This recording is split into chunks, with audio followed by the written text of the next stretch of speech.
Oh my god, hey, welcome back. My name is Mickey Joe and I am obsessed with all things theatre. I am a professional theatre critic here on social media. Hello to you if you're watching this on my theatre-themed YouTube channel. Hello to you if you're listening to this on podcast platforms. Now, I made a video like this last year where I ranked the 22 Broadway shows that I had seen as part of my first ever trips to New York to see plays and musicals on Broadway. This year, I'm going to do the same thing, but I have 37 shows to rank. Nearly twice as many. I saw a lot of Broadway shows this year. We are talking plays and musicals. We are not talking about the many off-Broadway shows that I saw, and we are excluding repeat visits. So shows like The Notebook, Lempicka, Water for Elephants, Suffs, and maybe Happy Ending are all a bunch of shows that I saw more than once, which doesn't necessarily indicate to you where they fall in the list, because actually those are over a whole spectrum. Many of these shows I have already given full, thorough reviews, which you can go and watch and or listen to afterwards. But the way I'm going to be doing this is I am going to be trying to rank them objectively in terms of which I think are the better shows, and not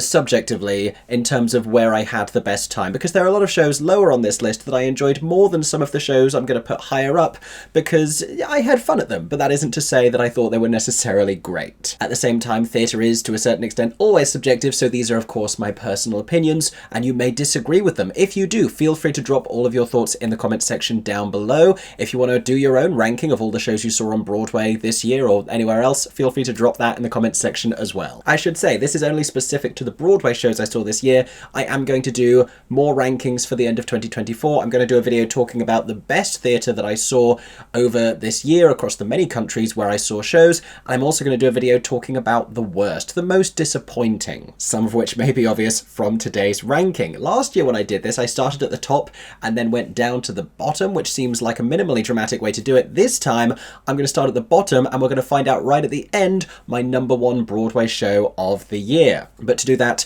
we have to begin with number 37. So we're about to get into it. If you enjoy this, make sure to subscribe or follow me wherever you are seeing or hearing this. Stay tuned for much theatrical content coming in 2025. So many reviews, so many exciting plans, and feel free to go and find me out across the musical theatre internet. I am currently on TikTok, Blue Sky, Threads, Instagram, Facebook, sharing many other reviews, hot takes, theatrical opinions. This introduction has gone on too long. Let's rank some Broadway shows. Now, I have a history of being long-winded, so I am setting a stopwatch on my phone to make sure I only talk about each of these shows for 1 minute. So if it seems like I am rushing, that is what is happening. And for a visual guide, I have this stack of playbills here. I'm trying not to show you which shows these are, but these are the 37 unique plays and musicals I saw this year on Broadway, starting with my least favourite. Starting with The Who's Tommy. This is an iconic rock opera. I saw this revived on Broadway at the Nederlander Theatre. I really did not get on with this one. I think I gave it a 2-star review. You can check that out already. I found very little to enjoy about this, and not because there isn't a lot to enjoy about the music. That really is the only positive takeaway that I had, as well as some of the performances, particularly Ali Louis Sporsky and his vocal performance. I thought he was brilliant, but he didn't get to play much because there was so little depth to his character. I found its depictions troubling and offensive. I found the plot a little mind-boggling. I'm just not from the generation to understand this show. That much was clear to me. I found it all a bit intensely overstimulating. I didn't find it not emotionally affecting whatsoever beyond bafflement and irritation. I really have very little positive to say about this show. I am sorry to say. I know a lot of people love it. I am not one of those people, and that is a minute. Next up, for my first ever visit to Lincoln Center Theatre, Uncle Vanya, Chekhov done by Americans on Broadway. I am still a little bit unconvinced because this really had no resemblance to the culture I would associate with Chekhov. And in the writing, I've seen Uncle Vanya before.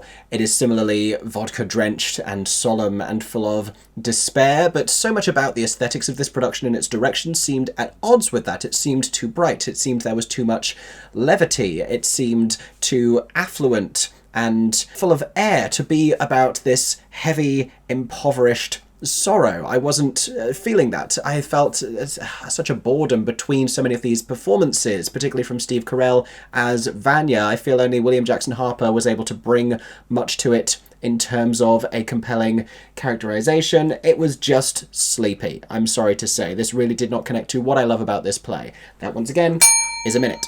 Then we have Tammy Faye. What else to say about Tammy Faye? This is one of the shows that I enjoyed more than I think it probably deserves. It has a lot of problems, and it also has a lot of strength. Katie Braben's performance as Tammy Faye Baker / Tammy Faye Mesner, I thought was brilliant in London, was still brilliant on Broadway, but so much of the show isn't centred around her. So much of it focuses on her husband and what he was getting up to, and it isn't really bold enough to firmly state whether or not she was complicit in that. There are implications, and she takes control of the narrative, but she has so little focus in it in the first act, and some of the most fascinating years of her life aren't explored by this. There is also an uncomfortable indecision in the writing as to whether or not it is going to condemn or celebrate her. I think that went through to the marketing. A lot of people didn't go see this show because they didn't know what its stance on her was and how that would correlate with their own feelings on a controversial historical figure, shall we say.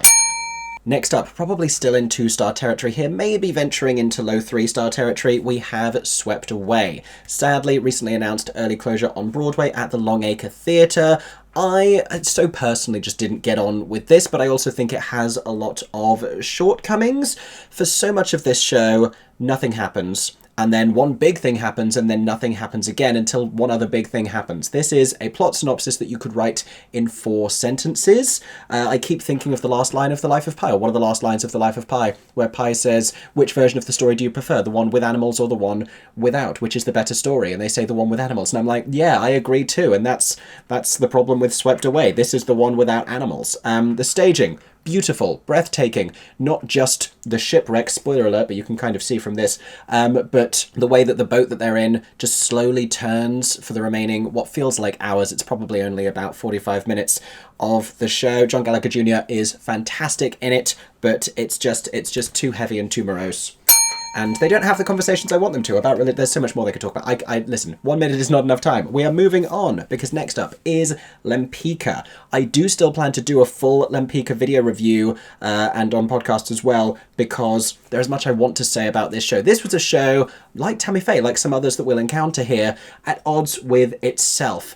Within this show, there were 2 different ideas of what it could be. Is it this contemporary, queer, anarchic, artistic exploration of what this woman represented, what her spirit was, or is it this historical kind of by-the-numbers retelling of her life? That latter version is what I find less interesting. I think Rachel Chavkin seemed to be pulling it more towards the first idea of what I was saying. Fantastic performances in this, really brilliant, so many of the cast members, and a lot of parts of the score that really stayed with me afterwards. So much of this show I was really drawn in by, and I was like, yes, there is such value here, but there's a lot that they shied away from, to do with the rise of fascism, to do with some of her more complex relationships. I think it's also an inherently problematic depiction of a bisexual woman, but we are out of time. That was Lempicka. Next up, probably objectively higher than the ones I've just spoken about, and people are not going to be happy I put this so low down on the list even still, but I enjoyed this less than a handful of those last shows. I really struggled with Days of Wine and Roses.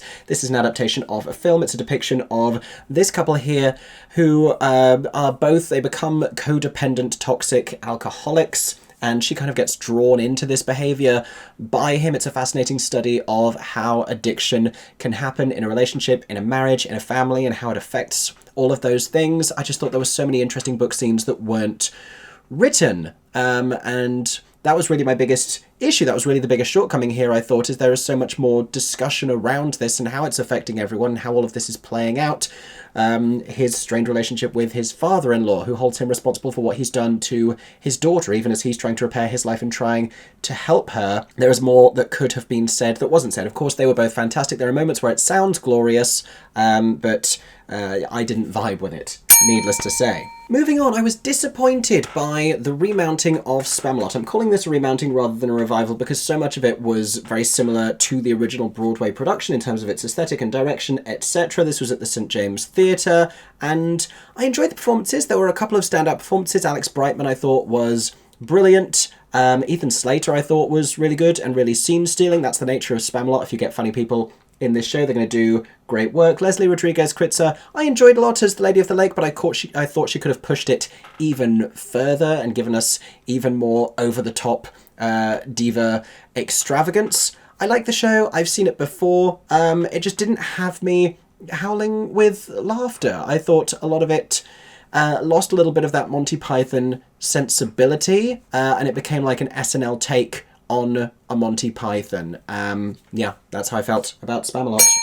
Then we have Chicago, which, if memory serves, was similarly kind of low down on my list last year. I went back because of Ariana Madix from Vanderpump Rules. Chicago keeps drawing me back in with this stunt casting. I keep saying I objectively don't need to go and see Chicago anymore on Broadway, but she got me back there. There were other members of this cast who I also thought were giving really great performances in smaller roles. There are some really hard-working, brilliant stars in Chicago consistently in its run at the Ambassador Theatre. It's great to go and see it and admire its sleekness and admire the choreography, and there's a lot to celebrate about the way it's been staged and what that draws out of the story and what it elevates about the plot, and it's so stylish and it's still sexy and all of those good things. But it is also just a little bit tired. And, I'm sure it was very exciting to see in its earlier years, and the right performers can still breathe a lot of excitement into these characters, but on a lot of other fronts, it's just a little bit lackluster. You notice that in stuff like the Cell Block Tango. Then we have The Roommate and a Playbill Legacy cover. Now, this was a two-hander play starring Mia Farrow and Patti LuPone. It's this slightly odd couple pairing of later-in-life roommates, and Mia Farrow becomes increasingly curious about Patti LuPone's life that she is moving many states away from, and what it is that she used to do. She finds out about her latent criminality and then gets intrigued by that and wants to participate in it as well. This play kept me on my toes. It's slower and it's longer than it needed to be, and that's probably why it's a slow down on this list as it is, but Mia Farrow's performance I thought was just electric and fascinating. Patti LuPone doing great work in this, doing work kind of more familiar of her television work, played a little bit smaller, played a little bit subtler than some of her Broadway appearances, especially in her musical theatre roles, but very charming, and yeah, I liked it. I was fond of this play. Then we have Elf, and all I keep saying to people about this is Elf is Elf. We get this a lot over Christmases in the UK, and it's headed back to Broadway this year at the Marquee Theatre. I think it will probably reappear. It's done quite well. Gray Henson was terrific in the Will Ferrell role from the film as Buddy the Elf. Sean Astin, I also thought, did a great job playing Santa and also the big boss man. There's a lot about Elf that really charms me every year, when Santa does Defying Gravity and flies in his sleigh, and when they make it snow. Those are delightful things to happen in a Broadway theatre, but this is for tourists. Like, a lot of it is a little bit generic. There's some lovely numbers in there. The song There Is a Santa Claus that Buddy's brother and his mom sing together when they see Santa flying past the window, and you can do great things with great performers in this show, but it's Elf. At the end of the day, this is still Elf, and they didn't really skate on stage, which post Kimberly Akimbo, I guess, is slightly disappointing.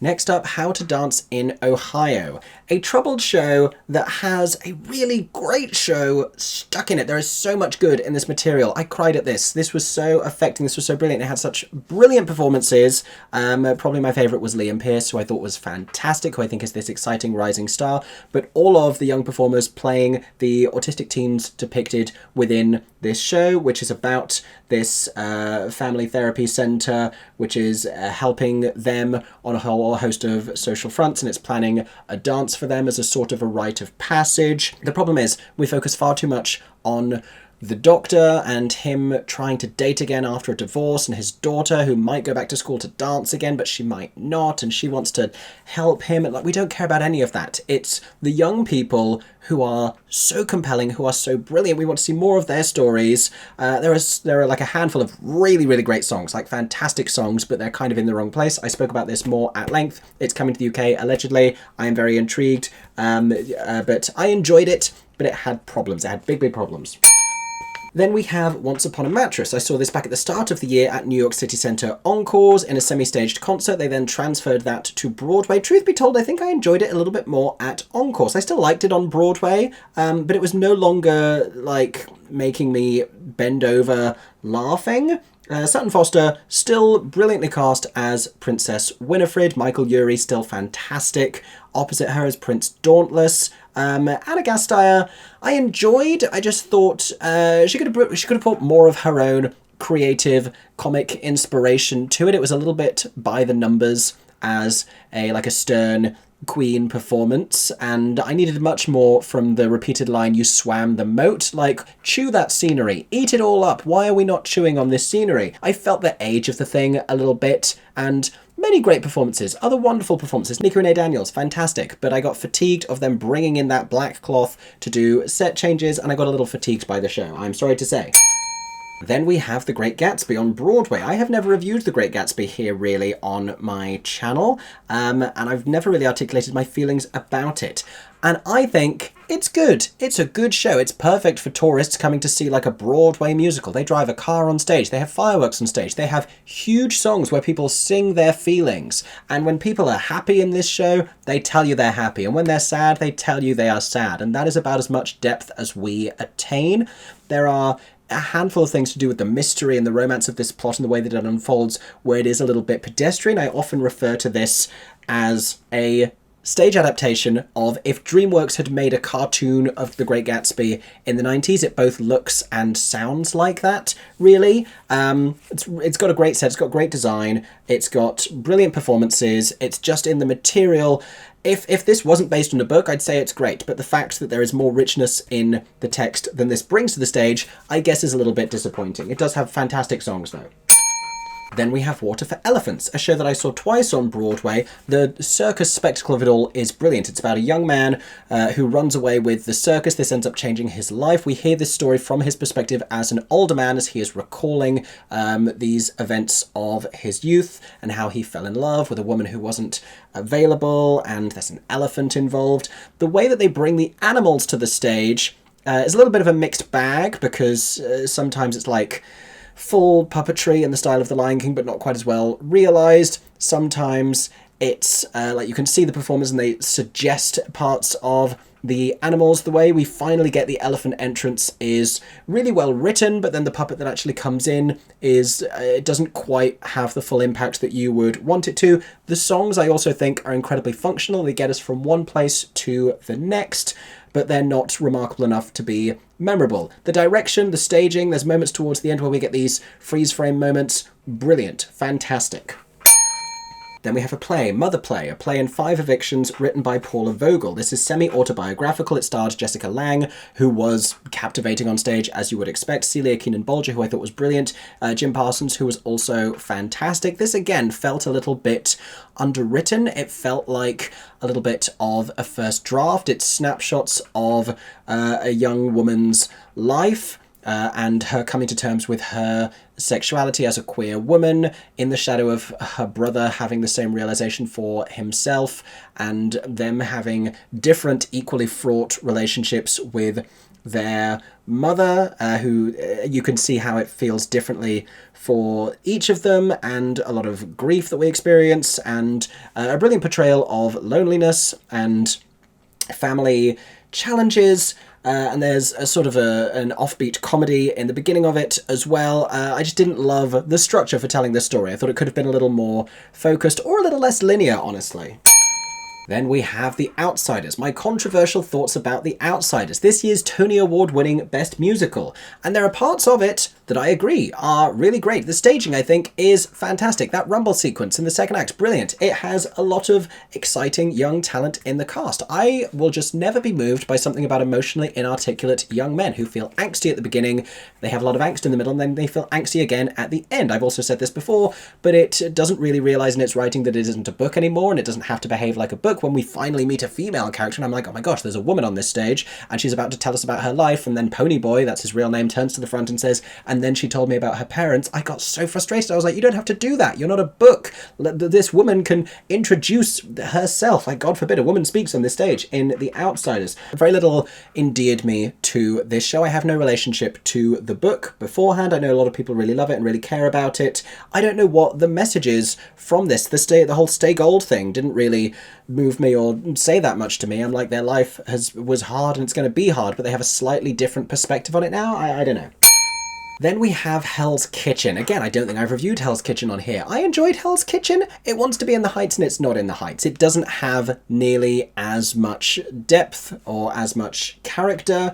The plot doesn't stand up to much scrutiny. You have a young girl, again, it's semi-autobiographical, it's loosely based on the life of Alicia Keys growing up in Manhattan Plaza, this actual building in New York filled with all of these different artists, and she lived there. And you have her single mother who is working like 2 jobs, 5 jobs, whatever, so that they can afford to live in New York. But she's saying to her, I don't want you to be outside this bit. I don't want you to be on these streets in Hell's Kitchen because it's not safe. But we will not move to a cheaper area so that I don't have to work 2 jobs to never be home for you to be in a place where I don't feel safe. Like, none of this makes sense. She's constantly making salads or some such. She calls her father in to help and then gets mad at him and tells him to leave as soon as he arrives. Brilliant performances, great vocals. It has a wonderful spirit to it, but it's a little bit odd, is Hell's Kitchen. I can't quite believe I'm placing this higher, but I am. The Heart of Rock and Roll.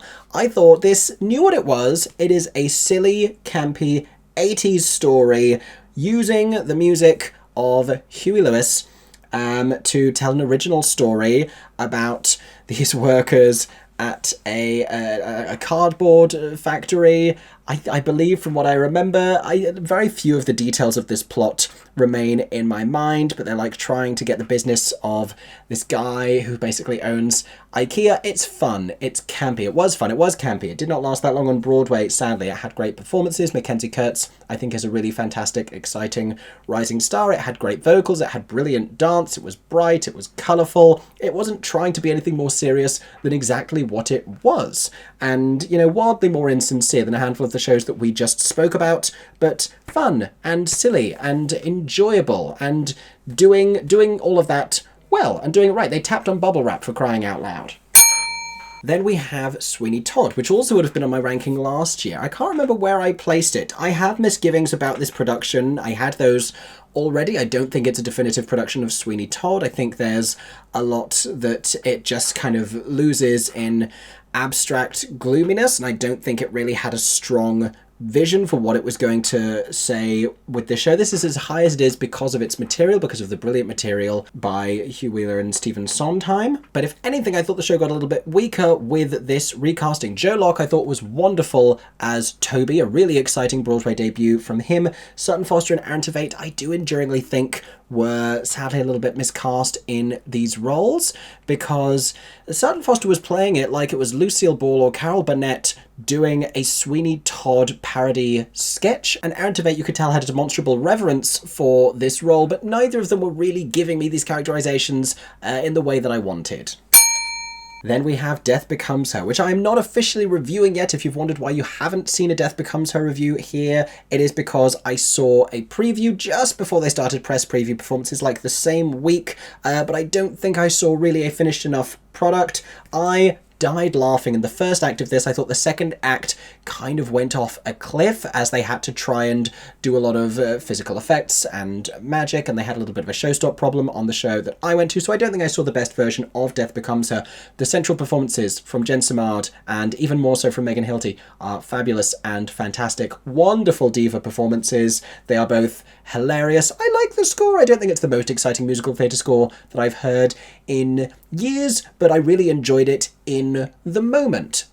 Megan's brilliant. It is so campy. It is deliciously fun. That first act is really great, and we still have fun in the second. I just think it began to encounter a handful of problems. Next up, A Wonderful World, the Louis Armstrong musical, or the Louis Armstrong musical, I should say, because his name is pronounced 2 different ways in this show. I actually will be reviewing this here on my channel, so I'm not going to say too much at this stage. I really enjoyed it. I thought they found a way to bring joy to the stage. There's a Hello Dolly sing-along in the second act, and we've seen enough of these bio jukebox musicals, and they all encounter the same issues, because they're always like, oh no, they're encountering problems. Will they ever become successful? And it's like, well, I'm here seeing a musical based on their well-known career, so I think he's going to be fine. What was interesting about this one is it was split into segments of the 4 different wives that he had throughout his life. I've seen some criticism of this. I actually thought that was a great framing device, and I thought it afforded each of them a pretty brilliant agency, and they were also terrific. James Monroe Iglehart was terrific as Louis Armstrong. We could have learned a little more about him, but I enjoyed it. I had a good time. Then we have The Notebook, a show I really loved on Broadway. I really did like this. Went back to see it again. Some extraordinary performances in this. Really just wonderful, wonderful performances. Again, I did a full review of this one that you can go and check out. I think there's parts of this that could be adjusted for a future production. I don't think the set needs to be as expansive as it is. I don't think you necessarily need 3 different sets of couples. I think a bunch of the songs are just in the wrong place. I also have issues with the scansion of some of the songs and the way that the lyrics fall onto the melody. I find to be a little dubious, but it is so affecting, it is so moving, it is so romantic. Some brilliant performances. I liked a lot of what they did, specifically with the costume design and with things to do with hair and the book as well. Just beautiful, a lot of it really, really beautiful. Then we have Romeo and Juliet at the Circle in the Square Theatre, starring Kit Connor and Rachel Zegler. I've spoken at length about this because I've reviewed this and I've compared it with the West End production that we saw in London this year with Tom Holland, directed by Jamie Lloyd. This one was directed by Sam Gold, and contrastingly with that other production, they chose to really uplift the youth of it all and the vibrancy of this story, and they made some really interesting aesthetic choices that I thought were really striking. The whole energy of the production, yes, it feels a little bit like a high school theatre production, but done on a really professional level, like the talent that they bring to the stage. Particularly Kit Connor as Romeo, I thought was wonderful. It's really like, you can tell he's going to be a huge star with this performance. He is so charismatic, he is so believably in love. Also, Gabby Beans was brilliant. Some really great creative choices. I don't think it was a completely fantastic production of Romeo and Juliet because we ignored so much of the tension and the darkness and the rivalry between these households, but it felt like Romeo and Juliet from their perspective, which was a really satisfying choice, actually. Yellowface by David Henry Hwang is our next show. I saw this at the Todd Hames Theatre. This is Roundabout Theatre Company's show, starring Daniel Day Kim as this insert character for the playwright in another semi-autobiographical story, which is based on some true events with some fictionalized elements about him inadvertently casting a white man in an Asian role and the controversy that followed and how that spilt over into his real life and affected his family, and sort of other events that were unfolding around the same time affected his family. And what I like about this is it begins with this sort of semi-satirical silliness, and we venture towards some really serious and hard-hitting places. There's one long scene between himself and a reporter that becomes really fascinating. I thought it was very charming, had a fantastic cast, and I really enjoyed it. Had a lot of very important conversations, I thought.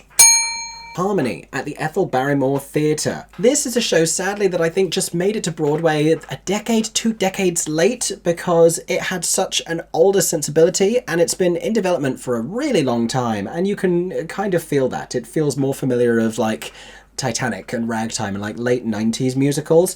I really enjoyed it. It's just a little bit slow. It's just a slow burn of a piece. Again, brilliant cast. There were a couple of moments where everything came together creatively and we started to really pick up some momentum. There were a couple of moments that really instilled just extraordinary terror and dread as it recounted the early events of the Second World War and the writing being on the wall, not unlike Cabaret. The music was perhaps a little surprisingly unremarkable. I thought Chip was wonderful in the multiple roles that he played in this show, and yeah, I really enjoyed Harmony. I had a lovely time at this show, and there isn't that much to criticize it for, other than it probably now is best suited to a slightly older generation because I think it's just a little behind the times.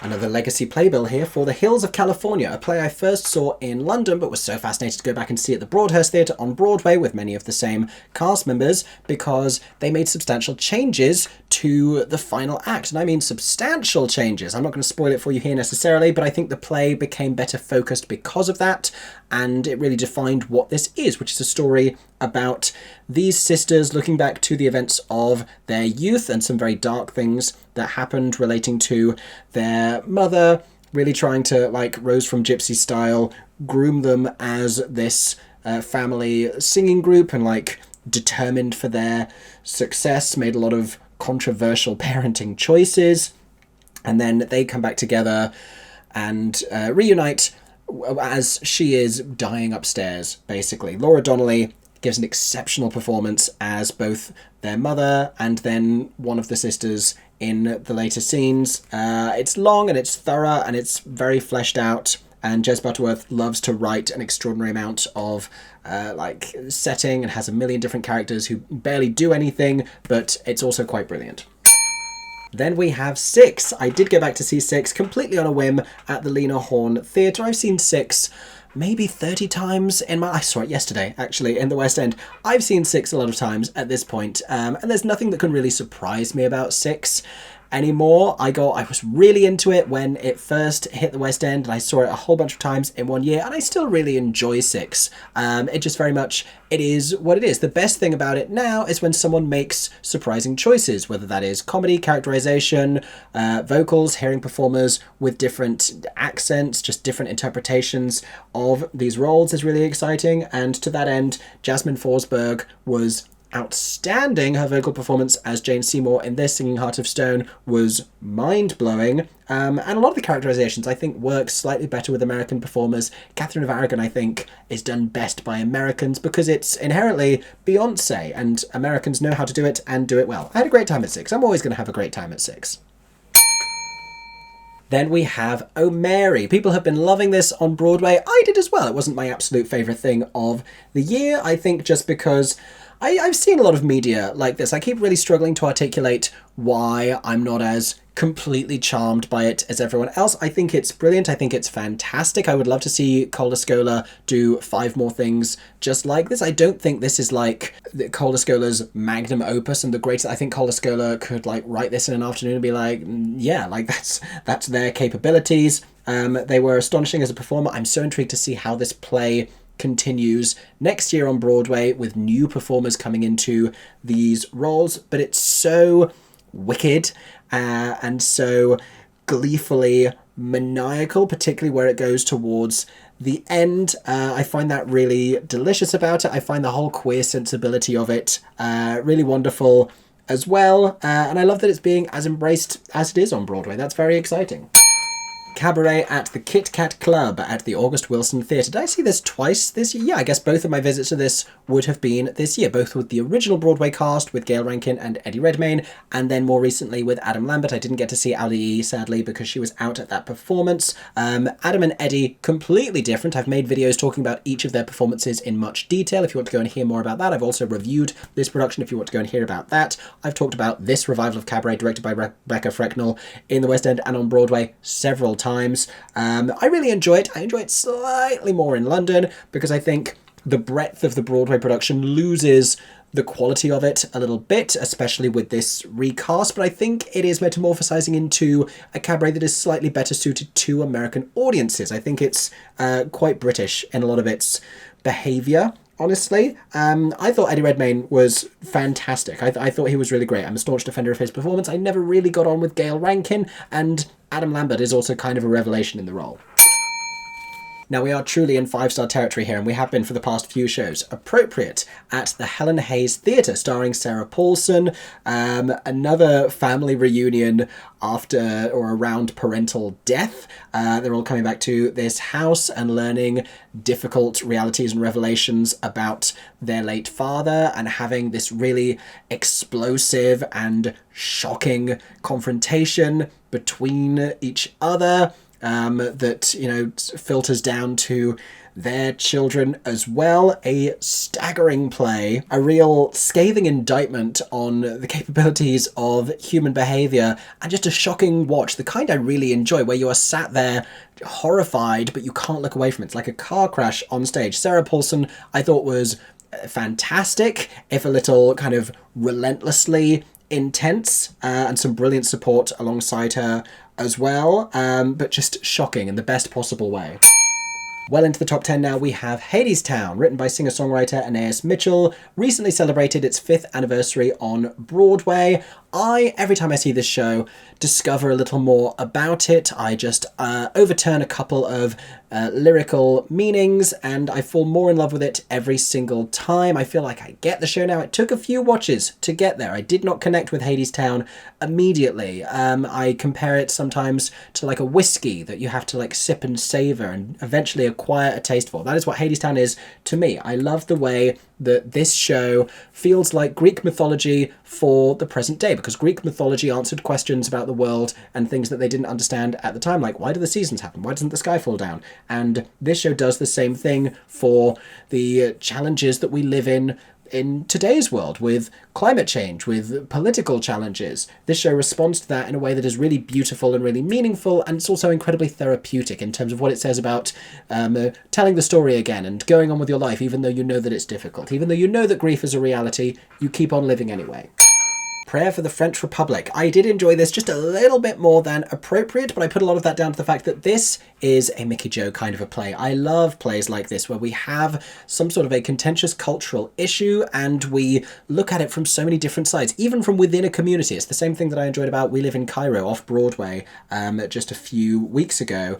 This I thought was brilliant. I love Joshua Harmon's writing. I have loved that in a handful of his plays now. I think he's a really exciting voice, and it's so contemporary, it's so of the now. I mean, it felt almost painfully relevant as we were talking about. It's a Jewish family living in Paris, talking about the increasing amount of anti-Semitism and considering, initially they're very reluctant to entertain the idea, and then it becomes more and more persuasive that they might move to Israel, but then they also consider, and others consider, and others argue with them, the implications of that and what that does to the Middle East. I thought, oh my god, the conversations had in this, and the writing, and the characterization, and then the flashback to the past as you understand and you contextualize all of this behavior. Brilliant, just brilliant. Which brings us to the top 5 now. In 5th place, Illinois. This is a dance show using the music of Sufjan Stevens and the album of the same name. This was at the St. James Theatre. I thought this was beautiful. I thought it was breathtaking. I thought it was very simple storytelling, just to take this concept of this group of people meeting in the woods and performing storytelling through contemporary dance. You hear this music sung on stage by onstage vocalists. There's an onstage band. Beautiful design. And then we have this protagonist who eventually develops the courage to tell their own story, which has to do with a friend who committed suicide and a complicated romantic love triangle, and the depiction of that act and of the mental health that drove him to that point, the most beautifully and meaningfully and the least damaging way I have ever seen that portrayed on stage. It was breathtaking. It was really, really wonderful. And I thought this was a fantastic piece of theatre at its most pure, honestly. In number 4, we have Suffs, a show I saw twice on Broadway. I've spoken about how much I love Suffs. I think it's really wonderful. The writing from Shayna Taub, who won 2 Tony Awards for the score, for the script. She also stars as Alice Paul alongside a formidable cast, the likes of Jen Colella and Nikki M. James, one of the stand-up performances in the show, and Hannah Cruz and Emily Skinner, and all of them. Every single member of this company, I think, does fantastic work. There's been a lot of discussion about the fact that the material is probably stronger than the production, and I think the production uplifts the material. I at no point was I distracted by like, oh, I wish this could have been more and I wish more could have been done here. I don't think it's quite a Hamilton where it fires on both cylinders, where it both sounds amazing and looks fantastic, like it's not breathtaking on multiple fronts at the same time, but it's the performances that I thought were really phenomenal. I love Suffs a lot. I'm being very inarticulate about it now, but you can go and check out my full review of it. I'm sad it's closing. I'm glad it's getting filmed, and I hope it has a long future life. Then my 3rd favourite Broadway show of the year. The bronze medal goes to Sunset Boulevard. What else can I say about Sunset Boulevard? It is an adaptation of a classic film. It's told by a screenwriter, and for that cinematic lens, Jamie Lloyd, the director, uses onstage cameras in a bold, stripped back, but also elevated production in which Nicole Scherzinger stars, giving this tour de force performance as Norma Desmond, giving it her absolute all, sensational vocals, and this extraordinary physicality, but just so meaningfully directed. So much thought has been put into every single frame that you see captured via camera. I'm not a big fan of cameras on stage. They really work for this production for the reasons that I've already shared, and just everything about it, its sensibility, the ceaseless intensity of the thing, wonderful supporting performances. Tom Francis, fantastic. David Thaxton, extraordinary. I love this production of Sunset Boulevard. I think it is genius work. Then in second place, my favourite play of the year, Stereophonic. I loved Stereophonic. I thought it was extraordinary. You are just a fly on the wall inside this recording studio where this British-American fusion band, thinly based on Fleetwood Mac, are attempting to record an album, and there's a little bit of tension that becomes a lot of tension that becomes rifts in relationships and breakups, and there's drug abuse issues, and there's resentments, and there's insecurities and anxieties, and there's power struggles, and there's creative insecurity and dominance, and it's just such a fascinating human insight with exciting, really brilliant music that I love. The way that the flow of time changes and accelerates, and we go from something incredibly naturalistic to something that's a little bit warped. There's this sense of time dilation playing out in real time. It looks great. I love the sets. I love every single creative element of Stereophonic. I love the cast. I think this is so great. I cannot wait to see this again because I'm hoping we get to see it in London.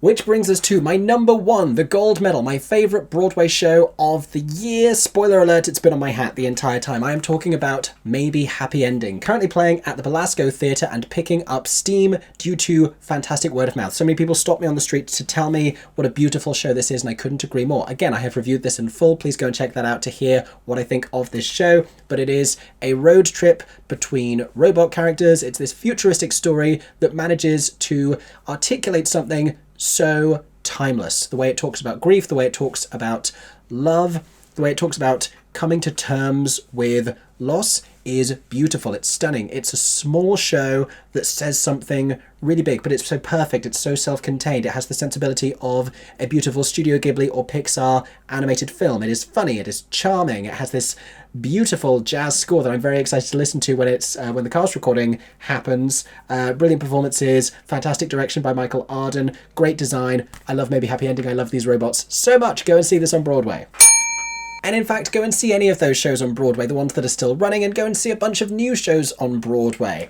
I've had, as I've just detailed, mixed experiences with all of these, but I don't know if I regret going to see any of them. I have had such fantastic experiences this year going to see shows in New York, and I've seen shows all over the world, but there is really nothing like going into a Broadway theatre and getting that playbill and going to see a Broadway show. I've had a wonderful 2024 seeing those 37 shows and so many more. Stay tuned for my best shows of the year from all around the world and my most disappointing shows of the year, and stay tuned for my recommendations going into 2025 and more reviews and more trips, and eventually, though I don't yet know when, back to New York. Thank you for listening to this ranking. I hope that you enjoyed. Feel free to disagree with me wildly in the comments section down below. I would love to hear what you all thought. In the meantime, I hope that everyone is staying safe and that you have a stagey 2025.